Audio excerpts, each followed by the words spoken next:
안녕하세요, 웅웅트립입니다. 중국의 카카오 택시인 디디추싱은 중국 여행 필수 어플 중 하나인데요.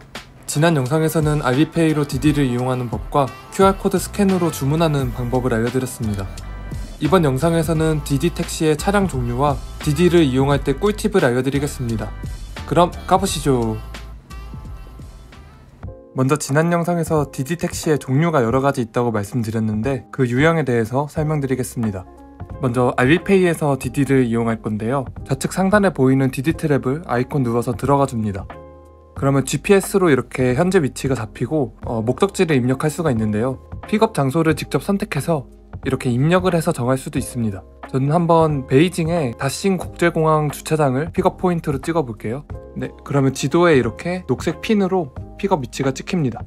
이렇게 지도를 드래그해서 원하는 위치의 픽업 장소를 바꿀 수도 있어요. 픽업 장소를 조정하면 가장 가까이 있는 픽업 포인트로 자동으로 설정이 됩니다.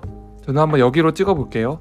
그리고 도착 장소는 베이징 시내에 있는 자금성 고궁박물관 한번 찍어 보겠습니다. 네, 그러면 여기 고궁박물관 이렇게 뜨네요. 눌러보면 지금 이렇게 두 가지 옵션이 뜹니다. 하나는 동쪽에 있는 거리에 이제 내려줄 수 있는 거고, 또 하나는 이제 북쪽에 있는 거리에 내려준다는 뜻입니다. 이렇게 고궁처럼 유명한 관광지는 내릴 수 있는 도착 포인트도 정해져 있어서 원하는 위치를 선택하시면 됩니다. 그리고 저번에 알려드린 것처럼 이렇게 번역 아이콘을 누르면 자동으로 한국어 번역이 되니까 혹시 필요하신 분들은 이 번역을 써도 좋을 것 같아요. 그런데 저는 지명 같은 경우는 영어로 입력하는 게 더 편해서 영어로 진행을 하겠습니다. 네, 그래서 동쪽으로 이제 설정을 해주고 확인을 눌러주면 이렇게 위쪽에 경로도 볼 수 있어요. 보면은 루트가 3개가 있는데 보통 자동으로 설정된 게 가장 빠르고 저렴한 경로니까 그냥 그대로 이용하셔도 되고, 혹시 원하는 다른 루트가 있다면 이런 식으로 선택을 하시면 될 것 같습니다. 그리고 보면 이렇게 차량 종류를 선택을 할 수 있어요. 가장 위쪽에 보면은 디스카운트 익스프레스가 제일 위에 있고 자동으로 설정이 되어 있는데요. 보면 첫 번째랑 두 번째가 이제 똑같은 옵션인데 제일 위에 디스카운트는 이제 할인이 들어간 거고, 두 번째는 할인이 들어가지 않은 금액입니다. 이 익스프레스 옵션은 가장 기본이 되는 디디 옵션이라고 생각하시면 됩니다. 보면은 지금 22.2 위안이나 차이가 나는데 거의 한 4,000원 가까이 차이가 나는 거니까 할인받는 걸 선택하는 게 좋겠죠? 이 디스카운트와 그냥 일반 익스프레스의 차이는 차량이 잡히는 속도에 있습니다. 아무래도 할인받는 옵션을 고르면 차량이 잡히는데 한 5분 정도, 길게는 10분까지도 잡히기도 합니다. 디디를 이용할 계획이 있다면 미리 차량을 불러놓고 이 할인받는 옵션을 이용하면 좋을 것 같아요. 그리고 익스프레스 아래쪽에 보면 디디 플래시라고 되어 있는데, 이 플래시는 플래시라는 이름처럼 가장 빨리 잡히는 차량을 자동으로 매칭시켜주는 옵션입니다. 보시면 알겠지만 익스프레스보다 살짝 더 비싼 가격이에요. 그래서 혹시 디디를 급하게 이용하셔야 되면 이 디디 플래시 옵션을 선택하시면 됩니다. 그리고 그 아래를 보시면 택시가 있는데요. 택시 같은 경우는 디디에 등록된 차량이 아니라 실제로 공식적으로 등록된 중국 택시 차량을 호출하는 기능입니다. 보시는 것처럼 금액도 미터로 되어 있다고 하네요. 가끔 택시도 금액이 정해져 있는 경우가 있는데 그때는 미터가 아니라 정액제로 이용되는 거니까 참고하시길 바랍니다. 그리고 택시 아래에 프리미어가 있는데요. 프리미어 설명하기 전에 그 아래에 셀렉트 옵션을 먼저 설명드리겠습니다. 이 셀렉트는 뭐냐면 익스프레스와 프리미어의 중간에 있는 옵션이라고 생각하시면 됩니다. 차량도 살짝 더 쾌적하고 고급스러운 차종이 오고, 기사님도 평점이 더 높은 기사님으로 매칭이 됩니다. 익스프레스에 비해서 한 10에서 20% 정도 비싼 가격이에요. 그리고 디스카운트 옵션이나 이 디디 플래시를 이용하게 되면 가끔 셀렉트 차량이 오는 경우도 있습니다.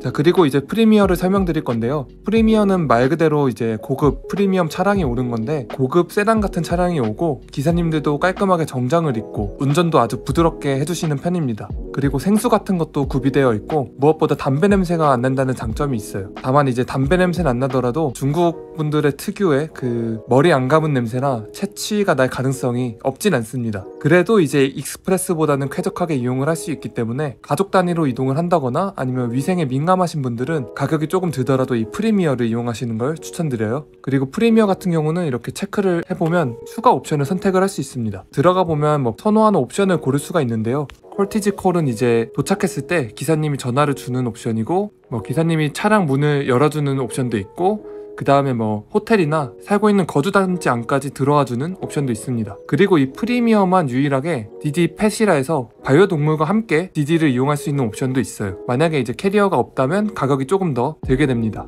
반려동물과 함께 중국 여행을 하게 되신다면 이 프리미어 옵션에 이런 반려동물 옵션도 있다는 거 알아두시면 좋을 것 같습니다. 그리고 더 밑으로 가면 이제 6시터에서 6명까지도 탑승을 할 수 있는 옵션이 있습니다. 이 옵션도 이렇게 선호하는 옵션을 고를 수가 있습니다. 그 다음으로 이제 럭스라는 옵션이 또 있는데요. 말 그대로 럭셔리한 프리미엄보다 더 비싼 이제 차량이 오는 건데요. 이 럭스 같은 경우에 이렇게 추가 옵션에 들어가 보면 원하는 차량 종류도 선택을 할 수 있습니다. 벤츠 E클래스 아니면 뭐 전기차, 뭐 S클래스, BMW, 아우디 등등 이렇게 원하는 차량도 선택을 할 수 있어요. 기사님 옵션도 고를 수 있습니다. 영어가 가능한 기사님도 고를 수 있고 조금 경력이 있는 기사님도 고를 수가 있어요. 그리고 아래쪽에 뭐 전화를 하지 않거나 음악을 틀지 않거나 대화를 걸지 않는다 뭐 이런 등등 옵션도 있으니까 조금 민감하신 분들은 럭셔리 옵션도 고려를 해봐도 좋을 것 같습니다. 럭셔리 옵션도 6인까지 가능한 옵션이 따로 있습니다. 이것도 마찬가지로 차량 종류를 고를 수 있고 추가 옵션도 선택을 할 수 있어요. 네, 이렇게 해서 디디 차량 유형을 모두 살펴봤습니다. 저는 혼자 가거나 친구들이랑 갔을 때는 대부분 그냥 할인하는 디스카운트 익스프레스 옵션만 이용을 했어요. 그리고 이제 엄마랑 함께 상하이에 갔을 때는 프리미어를 이용을 했습니다. 왜냐면 아무래도 중국이 한국보다 위생이 조금 떨어지기도 하고 담배 냄새도 택시에서 심한 편이어서 조금 쾌적하게 여행하고 싶을 때는 프리미어, 아닐 때는 그냥 할인하는 택시를 타시면 될 것 같아요. 가장 좋은 방법은 각 종류별로 한 번씩 이용을 해보시고 그때그때 상황에 맞춰서 원하는 유형을 선택하시는 걸 추천드립니다.